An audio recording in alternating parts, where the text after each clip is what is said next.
salue depuis Damas.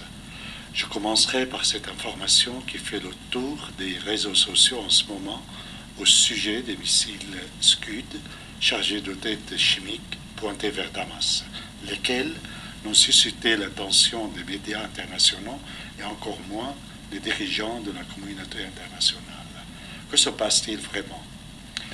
Le 11 février 2016, M. Jafari, représentant permanent de la Syrie auprès de l'ONU, a alerté par une lettre identique le secrétaire général de l'ONU ainsi que le président du Conseil de sécurité de l'acquisition de Daesh des missiles Scud qu'il avait installés au nord de Damas.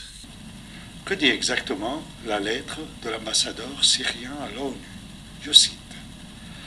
Je voudrais vous faire part d'informations alarmantes d'après lesquelles l'organisation Daesh et des membres du front Al-Nusra sont en train de modifier des missiles Scud obtenus en Irak, lesquels ont été transférés à Deir ez-Zor et modifiés au centre de l'administration des champs pétrolifères de Spessi.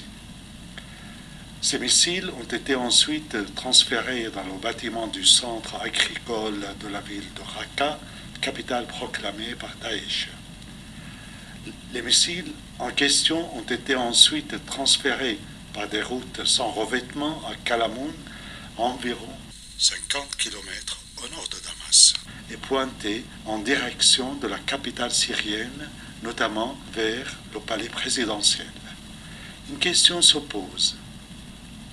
Comment cette organisation terroriste a pu traverser une si longue distance estimée à plus de 700 km, dont la moitié se situerait dans des zones sous contrôle des gouvernements syriens?